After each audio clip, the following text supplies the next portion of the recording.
October 1ஆம் தேதி பிற்பகல் 3:30 மணிக்கு மத்திய பிரதேச மாநில மருந்து கட்டுப்பாடு துறையிடமிருந்து தமிழ்நாடு மருந்து கட்டுப்பாடு துறைக்கு ஒரு இமெயில் கடிதம் ஒன்று வந்தது. இதை ரொம்ப கவனிக்க வேண்டிய விஷயங்க. மத்திய பிரதேசத்தில் ஏற்பட்டிருக்கிற பாதிப்புக்கு அங்கிருந்து எந்த அமைச்சரும் எல்லாரும் கொஞ்சம் அமைதியாக இதை கவனிக்க. எதிர்க்கட்சியின் துணைத் தலைவர் கொஞ்சம் கூடுதலாக இதை கவனிக்கணும்.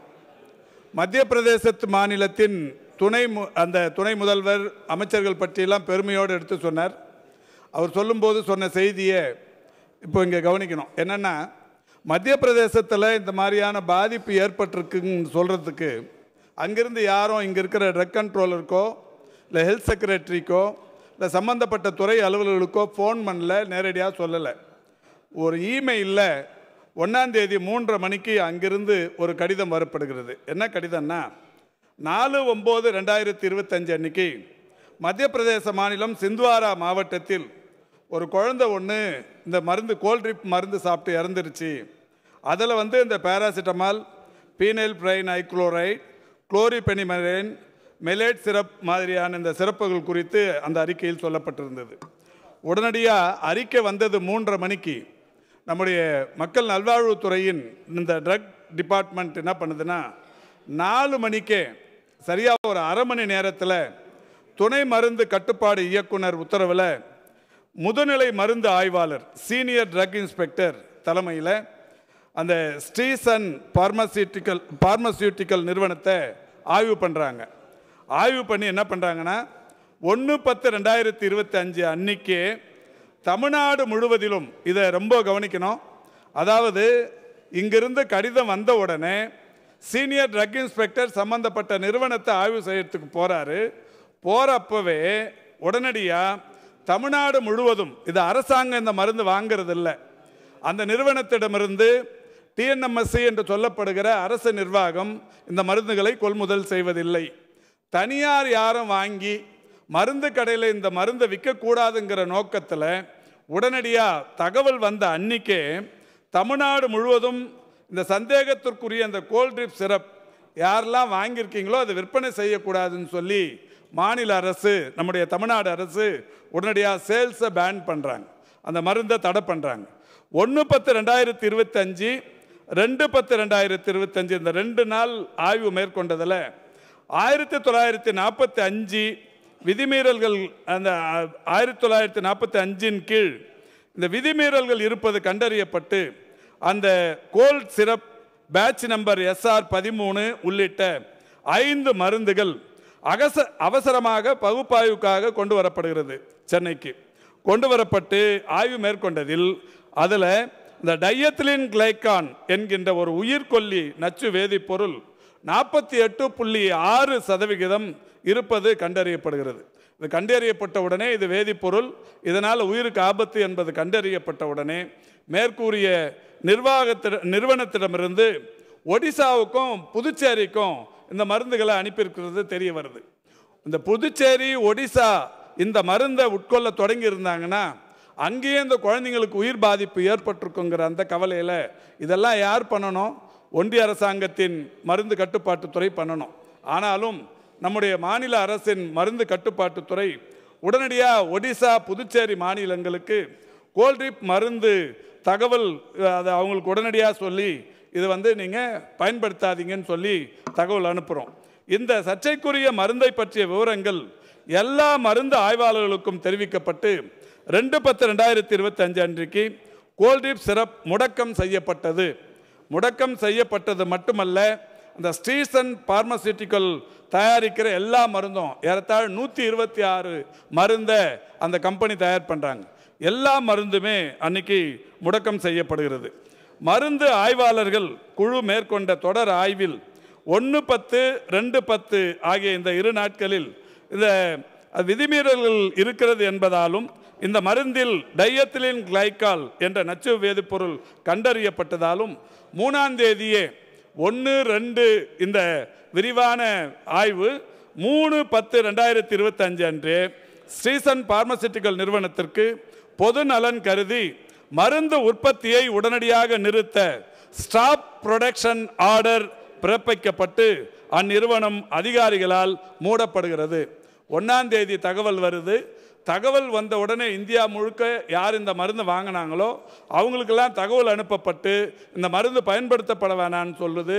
தமிழ்நாட்டில் இருக்கிற எந்த மருந்து கடையிலையும் இந்த மருந்து விற்கக்கூடாதுன்னு தடை விதிக்கப்படுது. இதை தாண்டி 2 நாட்களில் நடைபெற்ற இத்தனை சம்பவங்கள். இது 3ஆம் தேதியே அந்த ப்ரொடக்ஷன் ஆர்டரை உடனடியாக ஸ்டாப் ப்ரொடக்ஷன் ஆர்டர் கொடுத்து கம்பெனியை மூடுறோம்.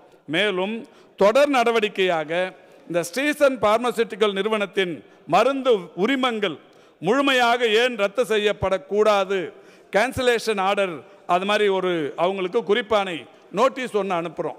உடனடியாக மூடிட முடியாது, கோர்ட்டுக்கு போயிடுவாங்க. அதனால் ஒரு கேன்சலேஷன் ஆர்டர் ஒன்று, ஒரு குறிப்பானை அனுப்புகிறோம். குறிப்பானை அனுப்பி இந்த இடையில 4ஆம் தேதி 1, 2, 3 ஆச்சு. 4ஆம் தேதி மத்திய பிரதேசத்திலிருந்து 25 நாட்களுக்கு பிறகுதான் 4ஆம் தேதி இறக்குது குழந்தை. 4/9/2025 ஒரு குழந்தை இறக்கிறது. மத்திய பிரதேசத்திலிருந்து நமக்கு தகவல் வந்தது 1/10/2025. ஒரு 25 நாள் கழித்து நமக்கு தகவல் அனுப்புகிறாங்க. ஒரு மாநிலத்திற்கு ஒரு மருந்து கொள்முதல் செய்யப்படுகிற போது அங்கே இருக்கிற ட்ரக் கண்ட்ரோலர் அந்த மருந்தை ஆய்வு செய்ய வேண்டும். இந்த மாநிலத்தில் இந்த மருந்தை நாம் பயன்படுத்தவிருக்கிறோமே, இது இந்த பயன்படுத்தினா என்ன பாதிப்பு ஏற்படுங்கிறத அங்கே இருக்கிற ட்ரக் கண்ட்ரோலர் ஆய்வு பண்ணணும். ஒன்றிய அரசாங்கத்தின் ட்ரக் கண்ட்ரோலரும் ஆய்வு பண்ணணும்.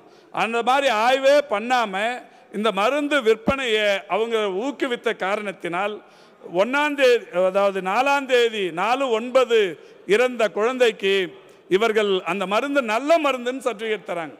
இந்த மருந்தால் பாதிக்கப்பட்டது ஒரு குழந்தை இறந்திருக்கிறது. தனியார் மருத்துவர் ஒருவர் இதை பரிந்துரை செய்திருக்கிறார். அந்த தனியார் மருந்து கடையிலிருந்து இந்த மருந்து வாங்கப்பட்டிருக்கிறது. ஒரு குழந்தை இறந்திருக்கிறது. இந்த குழந்தை இறந்திருக்கிற நிலையில் அந்த 4/9/2025 அன்னைக்கு அங்க இருக்கிற ட்ரக் கண்ட்ரோலர், மத்திய பிரதேசத்து ட்ரக் கண்ட்ரோலர் என்ன சொல்றாருன்னா, அங்க இருக்கிற அமைச்சர் என்ன சொல்றாருன்னா, இந்த மருந்து நல்ல மருந்துன்றார்.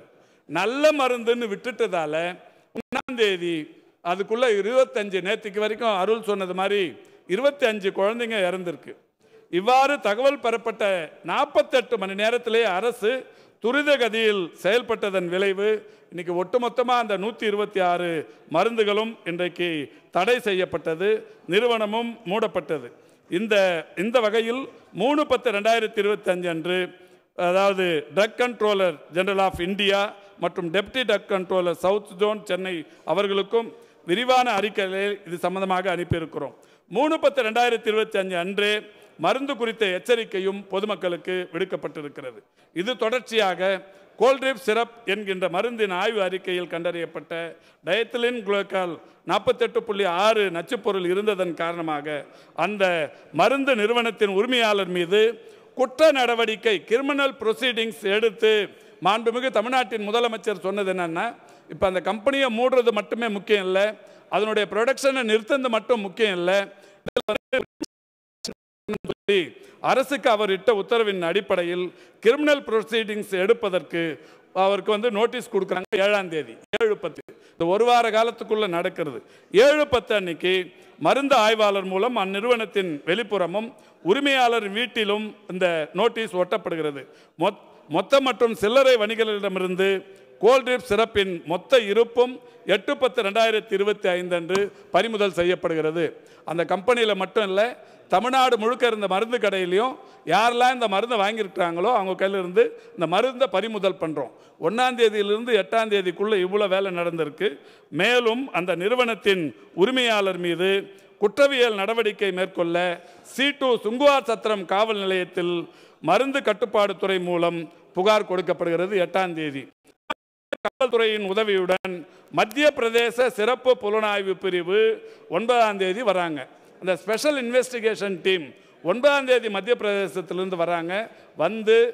சென்னை காவல்துறையினரின் உதவியோடு சென்னை அசோக் நகர் பகுதியில் இருந்த நிறுவனத்தின் உரிமையாளர் திரு ரங்கநாதன் என்பவரை கைது செய்கிறார்கள். மேலும் அந்த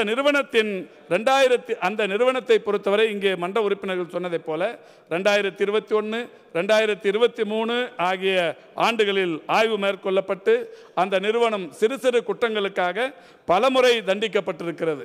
இங்கே பெருமதிப்புக்குரிய உதயகுமார் பேசும்போது சொன்னார், இந்த கம்பெனி வந்ததே 2011 அக்டோபரில் 27ஆம் தேதி அதிமுக ஆட்சி காலத்தில் தான் அந்த கம்பெனிக்கு உரிமமே வழங்கப்பட்டிருக்கிறது.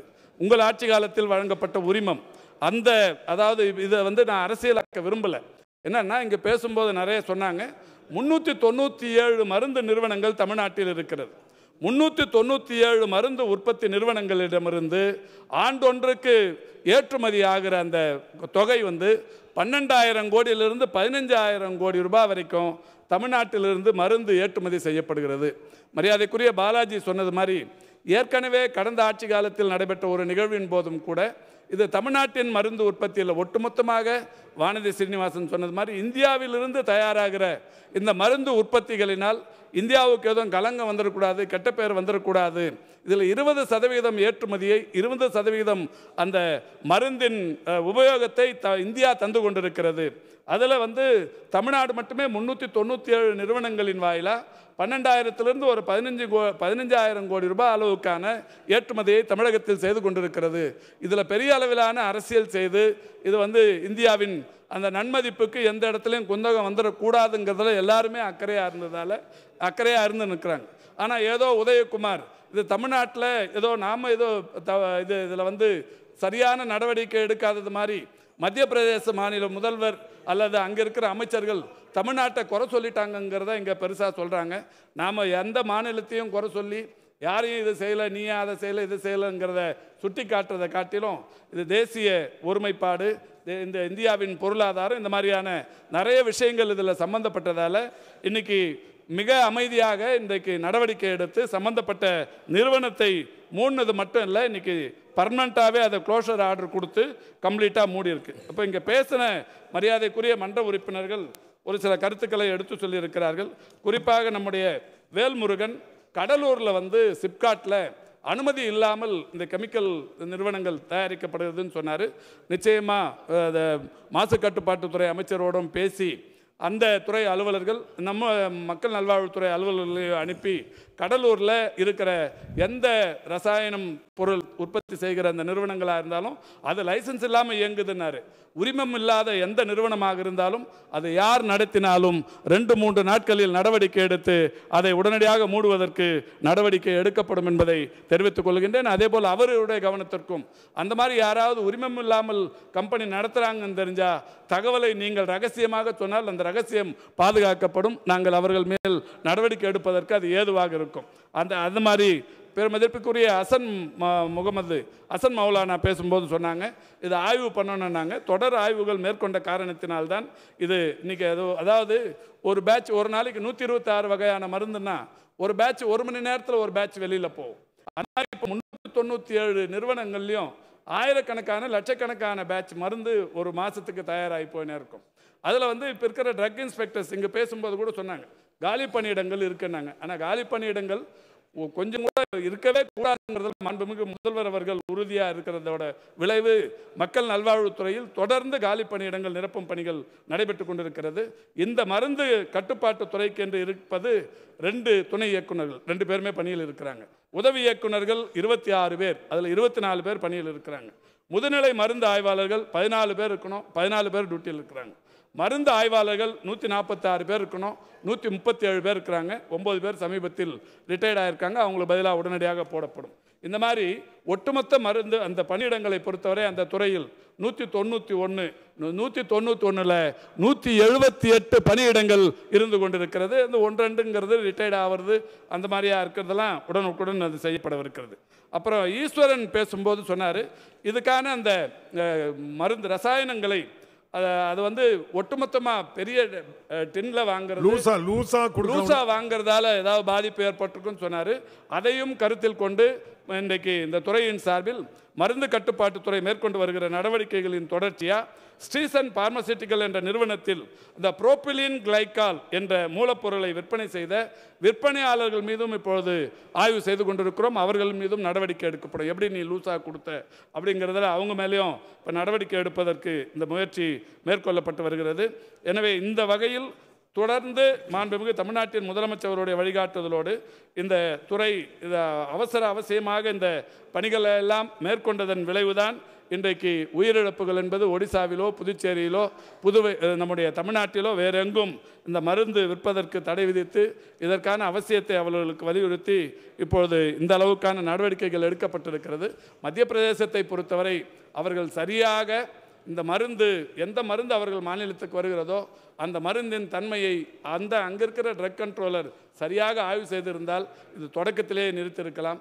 25 நாளுக்கு முன்னாடி ஒரு குழந்தை இறக்குது, 25 நாள் கழிச்சும் இந்த மருந்து தொடர்ந்து விற்பனை செய்யப்படுது. இந்த 25 நாள் கேப்பில் அங்கே இருக்கிற அமைச்சரும் அதிகாரிகளும் இந்த மருந்து நல்ல மருந்துன்னு சொல்கிறாங்க. இதுக்கு பதில் சொல்ல வேண்டியது அவங்களுக்கு வக்காலத்தான் நம்முடைய மன்ற உறுப்பினர் ஒருவர் இங்கே பேசுவது என்பது வருத்தமாக இருக்கிறது. அரசு இன்றைக்கு மக்கள் நலனில் எந்த அளவுக்கு அக்கறை கொண்டிருக்கிறது என்பதை நான் சொன்ன இந்த விஷயங்களின் மூலம் நீங்கள் தெரிந்து கொள்ளலாம். அதேபோல் இந்த ஆய்வுகள் என்பது இங்கே நிறைய உறுப்பினர்கள் இங்கே பேசிய மன்ற உறுப்பினர்கள்லாம் சொன்னாங்க. இதில் பெருமதிப்பிற்குரிய அருள்மணி ஆய்வு நடவடிக்கை செய்ய வேண்டும் என்று சொல்லியிருக்கிறார். தொடர்ந்து செய்யப்பட்டு கொண்டிருக்கிறது, செய்யப்படும். இந்த 397 நிறுவனங்களில் இப்போ இந்த 2-3 நாட்களில் மட்டும் 50க்கும் மேற்பட்ட நிறுவனங்களில் தொடர் ஆய்வு மேற்கொள்ளப்பட்டிருக்கிறது. உதயகுமார் சார் சொன்னார், ஒரு இன்சிடென்ட் நடந்ததுக்கு அப்புறம் ஆய்வு பண்ணால் போதுமானல, தொடர்ந்து ஆய்வு பண்ணுவாங்க. நான் ஏற்கனவே சொன்னது மாதிரி ஒரு நிறுவனத்தில் 100க்கும் மேற்பட்ட மருந்துகள் பேட்சாக தயார் பண்ணுவாங்க. 24 மணி நேரமும் ட்ரக் இன்ஸ்பெக்டர் போய் முழு நேரமும் ஒரு கம்பெனியில் உட்காந்துருக்க முடியாது. 397 கம்பெனினா இப்போ நம்ம கையில் இருக்கிற ட்ரக் இன்ஸ்பெக்டர்ஸ் 146 பேர் தமிழ்நாடு முழுக்க. அதுதான் ஒப்பளிக்கப்பட்ட மொத்த இடங்களே.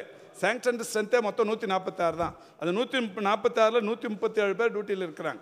இவங்க போய் ஒரு கம்பெனியில் போய் காலையிலேருந்து சாயந்தரம் வரைக்கும் அவங்க தயாரிக்கிற 150 மருந்தையும் ஒவ்வொரு பேட்சாகவுமே பார்த்துட்டு இருக்க முடியாது.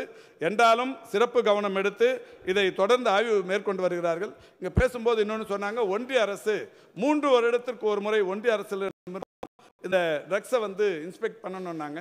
தொடர் ஆய்வு அவங்களும் மேற்கொள்ள இந்த கடந்த ஒரு 6 ஆண்டுகளாக ஒன்றிய அரசும் இதில் தொடர் ஆய்வு மேற்கொள்ளாதது என்பது ஒரு வருத்தத்திற்குரிய விஷயம். அந்த வகையில் நம்ம துறையின் செயலாளர் ஒன்றிய அரசின் செயலாளர்கள் கவனத்திற்கும் இதை கொண்டு சென்றிருக்கிறார்கள். அது மாதிரி வானதி சீனிவாசன் ஏற்றுமதி குறித்து சொன்னார்கள். ஏற்றுமதிங்கிறது ஒரு முக்கியமான விஷயமா இருந்தாலும் அதில் பாதிப்பு என்கின்ற வருகிற போது அந்த பாதிப்பை தவிர்ப்பது என்பது ஒன்றிய அரசாக இருந்தாலும் சரி, மாநில அரசாக இருந்தாலும் சரி, அதில் உரிய முக்கியத்துவம் தர வேண்டும் என்கின்ற வகையில் இந்த நடவடிக்கைகள் எடுக்கப்பட்டு வருகிறது என்பதை இங்கே பேசிய அனைத்து மன்ற உறுப்பினர்களின் கவனத்திற்கும் எடுத்து தெரிவித்து, நிச்சயம் இந்த 397 நிறுவனங்களும் இன்றைக்கு இந்த ஒரு நிறுவனம் போக ஒன்று மூடப்பட்டிருக்கிறது. 396 நிறுவனங்களும் தொடர் ஆய்வுகள் மேற்கொள்ளப்படும் என்பதில் எந்த மாற்று கருத்தும் இல்லை.